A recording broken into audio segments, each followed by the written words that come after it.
নমস্কার দর্শক বন্ধুরা, খবর 24 সাথে আপনাকে স্বাগত। শিয়ালদাগামী ডাউন কাঞ্চনজঙ্ঘা এক্সপ্রেসে ধাক্কা মারল মালগাড়ি। তার জেরে লাইনচ্যুত হয়ে গিয়েছে কাঞ্চনজঙ্ঘা এক্সপ্রেসের দুটি কামরা। ইতিমধ্যেই শুরু হয়ে গিয়েছে উদ্ধার কাজ। স্থানীয় বাসিন্দাদের দাবি, এই ঘটনায় অনেক যাত্রী আহত হয়েছেন। যদিও সেই বিষয়ে আপাতত রেল কর্তৃপক্ষের তরফে কোনো মন্তব্য করা হয়নি।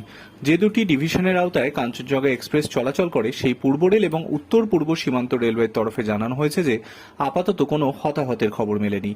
আপাতত রাজ্য প্রশাসনের তরফেও জানানো হয়নি যে কেউ হতাহত হয়েছেন কিনা। তবে সেই ঘটনায় উদ্বেগ প্রকাশ করেছেন পশ্চিমবঙ্গের মুখ্যমন্ত্রী। নির্ধারিত সময় মেনেই আজ সকালে নিউ জলপাইগুড়িতে পৌঁছয় ডাউন কাঞ্চনজঙ্ঘা এক্সপ্রেস।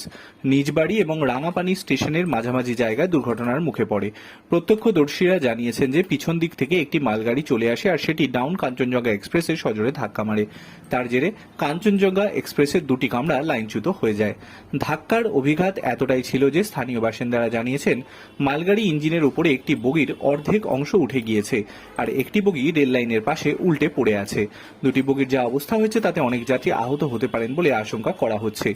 তারই মধ্যে উদ্ধার কাজ শুরু হয়ে গিয়েছে। পশ্চিমবঙ্গের মুখ্যমন্ত্রী বলেছেন, দার্জিলিং জেলার ফাঁসি দেওয়া এলাকায় ভয়ঙ্কর ট্রেন দুর্ঘটনার কথা জানতে পেরে হতবাক হয়ে গিয়েছি। এই দুর্ঘটনার বিষয়ে এখনো বিস্তারিত তথ্য জানা যায়নি। তবে প্রাথমিকভাবে জানা যাচ্ছে যে কাঞ্চনজঙ্ঘা এক্সপ্রেসে ধাক্কা মেরেছে একটি মালগাড়ি। উদ্ধার কাজ এবং চিকিৎসার প্রদানের জন্য ঘটনাস্থলে গিয়েছেন জেলা শাসক এবং পুলিশ সুপার চিকিৎসকরা। পাঠানো হয়েছে অ্যাম্বুলেন্সও। যুদ্ধকালীন তৎপরতায় উদ্ধার কাজ চলছে। Bureau report.